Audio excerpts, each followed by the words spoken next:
Muy buenas tardes con todos los presentes. Bienvenidos a esta sección explorando el personaje. En esta ocasión hablaremos acerca de Enrico Fermi. Me presento, soy Enrico Fermi, físico italiano nacido en Roma en septiembre de 1901 y recibió el premio Nobel en física en 1938 por trabajo sobre la radioactividad inducida. Realizó una investigación amplia y variada en tantas áreas de la física. Desarrolló el primer reactor nuclear y contribuyó sobre la teoría cuántica. Mi padre era un alto funcionario del Ministerio de Comunicaciones y desde muy joven me gustó la matemática y la física. Estudié en la Universidad de Pisa y me doctoré en esta en el 1922. En 1926 realicé mi primera aportación científica descubriendo leyes estadísticas, actualmente conocida como la estadística de Fermi-Dirac, que rigen el comportamiento de las partículas que cumplen el principio de exclusión de Pauli, que fue también ganador del Nobel en física en el 45. Estas partículas se denominan fermiones por mi honor. Estas están representadas en el modelo estándar de partículas elementales y gravedad. Se divide a estas en fermiones y bosones. Pero ahora solo les voy a hablar de los fermiones. Son las partículas de la materia ordinaria, es decir, la que forman a nosotros y a todo el universo. Esta familia obedece a la estadística de Fermi-Dirac, o lo que es lo mismo al principio de exclusión de Pauli, que nos habla que se puede obtener dos partículas en un mismo estado cuántico. Esta familia está representada por electrones, quarks y sus respectivos neutrinos. Esto es muy importante para entender cómo se llenan los orbitales atómicos de los electrones en un átomo, lo que nos lleva a entender toda la química actual o la formación de enlaces que subyacen estructuras que forman todos los elementos. Toda la materia, incluyéndonos, está formada por 4 de estos elementos, lo que son la familia del electrón. También se diferencian por su spin, que es un medio o menos un medio, y en cuestión de su carga y su función de onda se pueden dividir en los quarks y leptones. Su función de onda los hace antisimétricos bajo el intercambio de dos partículas idénticas, lo que los obliga a cumplir este principio de exclusión. Los quarks son las partículas más pequeñas que conocemos y tienen una realidad física y forman a los protones y los neutrones. Su carga debe ser fraccionaria y viajan en mesones, es decir, pareja, o bariones, que son tríos. A distancias cortas pierden fuerza y se unen, pero si los alejamos generamos una fuerza tan grande que se convierte en energía. Y por conversión de energía en materia, es decir, lo que propuso Einstein con su relatividad especial, de que E es igual a mc al cuadrado. Los leptones son una categoría opuesta a los quarks. Su spin nos permite fuerza nuclear fuerte y permanecen como una partícula individual. Estos descubrimientos son muy importantes para entender el desarrollo tecnológico en tantas áreas muy variadas, incluyendo a la radiología como una de las principales por la base física de todos los equipos que utilizan el electromagnetismo para procedimientos de diagnóstico y terapéuticos.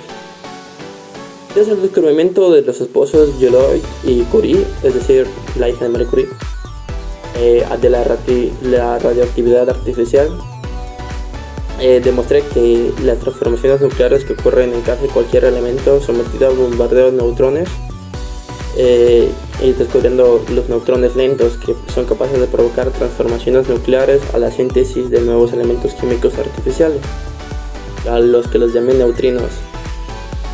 También participé en el proyecto Manhattan construyendo la bomba nuclear a partir de una reacción en cadena controlada por fisión. Y finalmente en el 38, por estas aportaciones sobre la existencia de nuevos elementos radioactivos producidos por procesos de radiación con neutrones, bombardeé con neutrones 60 elementos, logrando obtener isótopos de 40 y la transmutación de los átomos del elemento 92, uranio en átomos de un elemento, el 93 neutrino, y que no existía en la naturaleza en ese entonces. Y también le pusieron fermio al elemento número 100. Muchas gracias.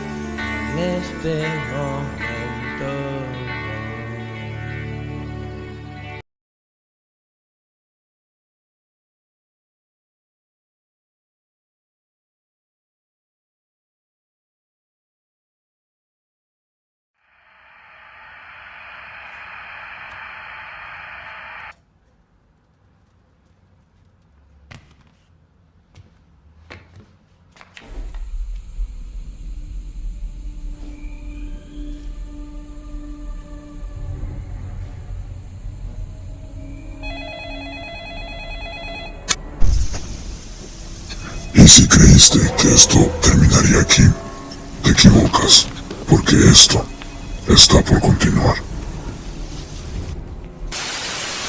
Audio Jungle.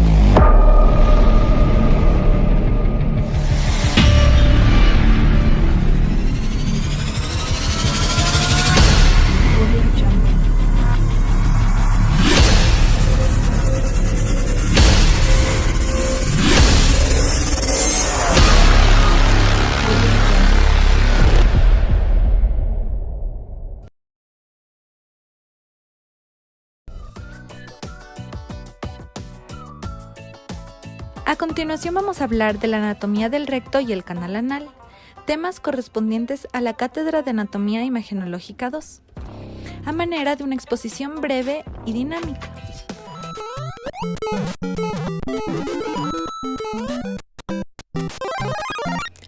La anatomía del recto y el canal anal se ha enriquecido en los últimos años, lo que demuestra el interés anatómico de este segmento del intestino grueso, el recto. El recto constituye la parte terminal del sistema digestivo. Se continúa con el colon sigmoide y distalmente con el conducto anal, una longitud aproximada de 12 a 15 centímetros. Se extiende desde la unión recto-sigmoidea, el esfínter sigmoideo-rectal situado al frente de la tercera vértebra sacra, hasta la flexura perineal a 3 centímetros de la piel y por delante del coxis, donde se continúa con el canal anal.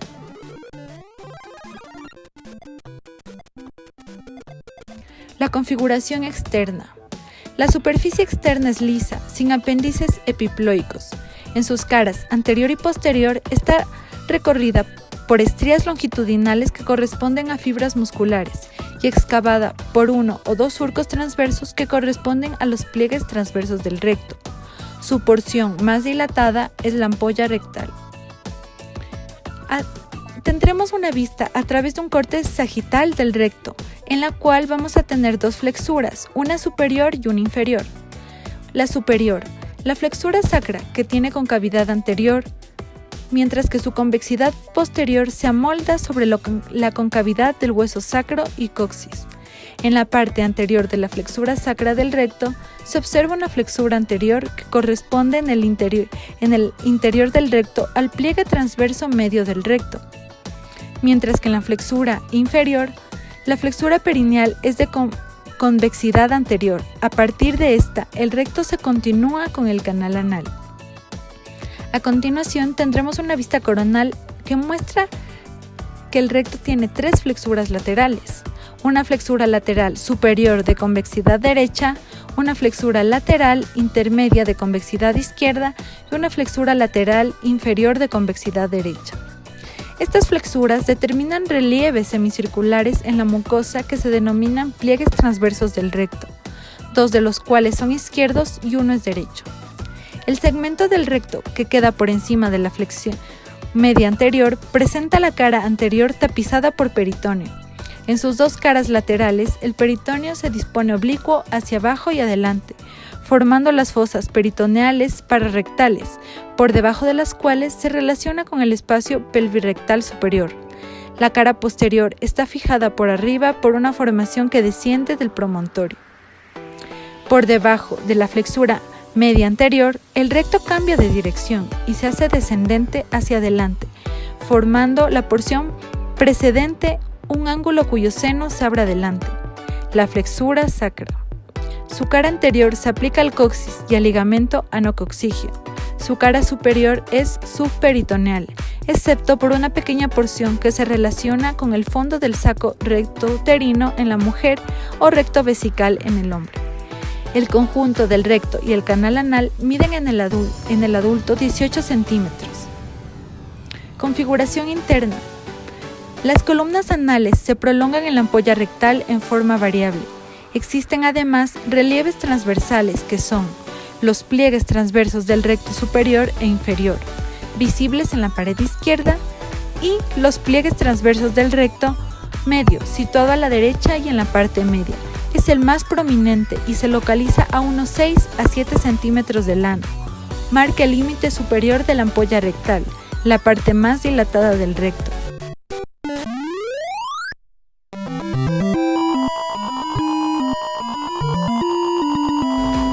La constitución anatómica. La pared rectal está formada por 3 capas: muscular, submucosa y mucosa. La capa muscular está constituida por músculo liso, espeso, dispuesto en 2 planos. En el plano superficial, formado por fibras longitudinales que descienden hasta la piel de la región anal. En el plano profundo, constituido por fibras circulares, más delgadas arriba que abajo. La capa submucosa es gruesa y lo bastante laxa como para permitir el deslizamiento de la mucosa sobre la capa muscular. Contiene numerosos vasos sanguíneos y linfáticos. Capa mucosa. A nivel de la ampolla rectal es gruesa, del tipo intestinal semejante a la del colon. Unas variaciones de la ampolla rectal es que a veces es alargada y sinuosa. En ocasiones el recto también se presenta dilatado, que es el megarrecto. Las relaciones son posteriores, laterales y anteriores, marcadas por la existencia de un revestimiento peritoneal incompleto. El peritoneo rectal cubre solo las paredes anterior y laterales. La pared posterior del recto no está cubierta por peritoneo, se dispone de este modo. Adelante, tapiza los 2/3 superiores del recto pelviano. Se refleja adelante hacia la vejiga, en el hombre, o hacia el sistema genital en la mujer, formando el fondo del saco recto uterino en la mujer y vesicouretral en el hombre. Lateralmente, la superficie que cubre el peritoneo disminuye de arriba a abajo. El peritoneo se prolonga sobre las paredes posterolaterales de la pelvis menor y forman las fosas pararectales que contienen el colon sigmoideo y las asas delgadas. Las relaciones posteriores. De adelante hacia atrás se encontrarán de la siguiente manera. El plano de separación rectouretral formado por un tejido conjuntivo que desciende hasta el ligamento anococcigio corresponde a las 3 últimas vértebras sacras y al coxis. La fascia presacra, que cubre la arteria sacra media en la línea media. A cada lado de la línea media estarán los 2 troncos simpáticos sacros, unidos abajo sobre el glumus coccigio. Las arterias sacras laterales. Estos elementos organizan formaciones más o menos fibrosas que se conectan a la cara posterior de la vaina rectal. A ambos lados, los músculos piriformes y las raíces sacrococcígeas. El plano óseo, triangular, con base superior prolongada lateralmente por los ligamentos sacrotuberoso y sacroespinoso. La extremidad inferior del conducto sacro que contiene el espacio epidural y las últimas raíces de la cola de caballo. Las relaciones laterales. En la porción peritoneal corresponde a las fosas pararectales ampliamente abierta hacia la cavidad peritoneal a la derecha. Está cubierta a la izquierda por el mesocolon sigmoide. La porción subperitoneal corresponde al espacio pelvirrectal superior, limitado lateralmente por el músculo obturador interno isofascia, abajo y lateralmente por el músculo elevador del ano, prolongado atrás por el músculo coccigio, arriba por el peritoneo. Las relaciones anteriores. En el hombre, la porción peritoneal corresponde a la cara posterior de la vejiga, de la que está separada por el fondo del saco vesicorrectal, ocupado por asas delgadas y el colon sigmoide, que se interponen con frecuencia por delante del recto. La porción subperitoneal corresponde a las vesículas seminales y a la próstata, de las cuales el recto está separado por el tabique recto-vesical, que constituye un plano de separación por delante del recto. Se prolonga en sentido lateral en contacto con la raíz posterior de la vejiga y de la arteria vesical inferior. Mientras que en la mujer, la porción peritoneal corresponde a la cara posterior del útero, a los ligamentos anchos, con la trompa uterina en su parte superior, más abajo al fondo del saco rectouterino que se estrecha entre los ligamentos rectouterinos y el recto correspondiente, aquí la porción posterior del fondo del saco de la vagina. La porción subperitoneal corresponde a la cara posterior de la vagina por intermedio del tabique rectovaginal, que es un plano de separación celuloso que desciende hasta el piso pelviano.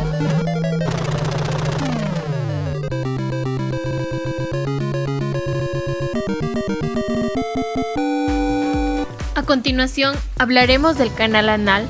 El canal anal es la última porción del intestino grueso Se dirige hacia atrás y comienza con las columnas anales a nivel de la unión ano-rectal y luego de un trayecto de 3 o 4 centímetros casi forma un ángulo de 90 grados con el recto. En su configuración va a ser tanto externa como interna. En la configuración externa, el canal anal es de origen cloacal y se abre por resorción de la membrana cloacal. Es estrecho, sus paredes se contactan entre sí, a su alrededor del aparato esfinteriano y está rodeado por una musculatura estriada de orden voluntario. Respecto a la dirección que adquiere, es oblicuo abajo y atrás entre el recto y el canal anal, se estructura la flexura perineal.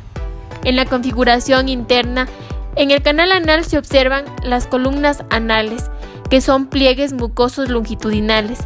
En la terminación de las columnas anales, entre ellas, se forman unas pequeñas cavidades en forma de nido de paloma, denominadas senos anales. En las válvulas anales, situadas entre las bases de las columnas anales, son abiertas hacia arriba. Entre estas y la pared rectal se ubican los senos anales. Por debajo de la línea pectínea, el canal anal está recubierto por piel modificada adherida a los planos subyacentes. El revestimiento infrapectíneo presenta una coloración más pálida que se extiende hasta la línea anocutánea. En su constitución anatómica va a presentar diferentes capas: la capa muscular, la capa submucosa y la capa mucosa. En la capa muscular presenta una capa externa de fibras longitudinales y una capa interna de fibras circulares. Esta última aumenta gradualmente de espesor hacia abajo hasta constituir el esfínter interno.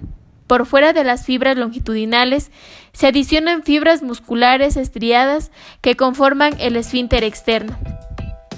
En la capa submucosa, a nivel del canal anal, esta capa es más delgada que en el recto y la separación músculo-mucosa es más difícil de realizar debido a la presencia del ligamento de Parks que une la mucosa al plano muscular esfinteriano, separada las hemorroides externas de las internas.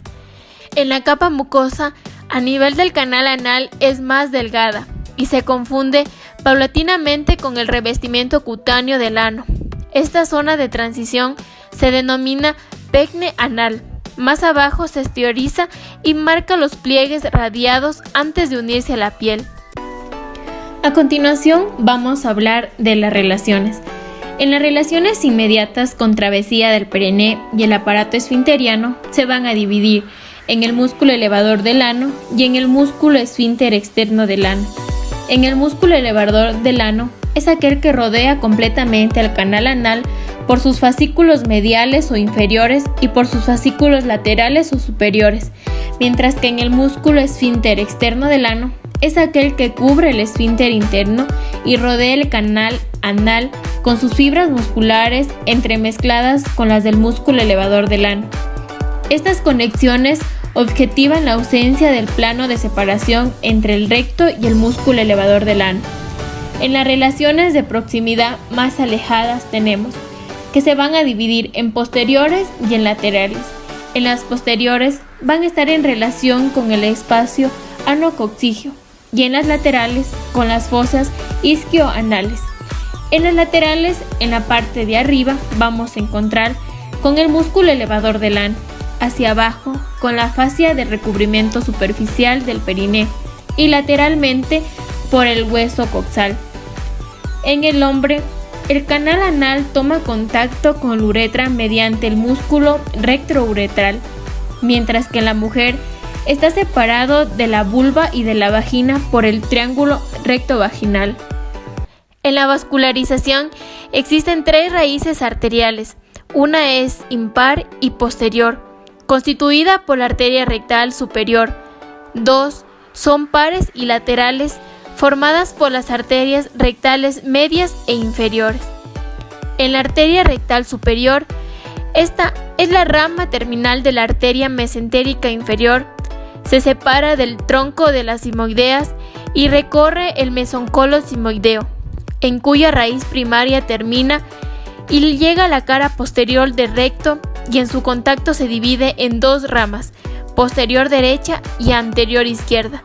Estas ramas descienden a lo largo de la ampolla rectal y se anastomosan entre sí, pero sin formar arco marginal. En la arteria rectal media, cada una de ellas se origina de la arteria ilíaca interna.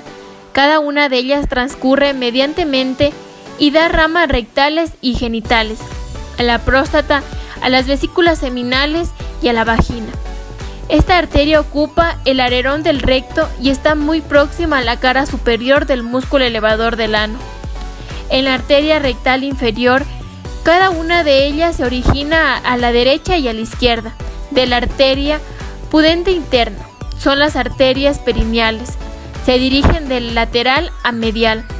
Atraviesan la fosa isquioanal en compañía del nervio anal. Terminan en el músculo esfínter externo del ano y en la piel de la región anal. A continuación hablaremos de la inervación, que es simpática y parasimpática. En la simpática, el plexo presacro o nervio hipogástrico da origen a los plexos pelvianos que acompañan en su trayecto inicial a la hemorroidal superior, mientras que en la parasimpática el plexo sacro proviene del parasimpático sacro y sus ramas se unen a los plexos pelvianos.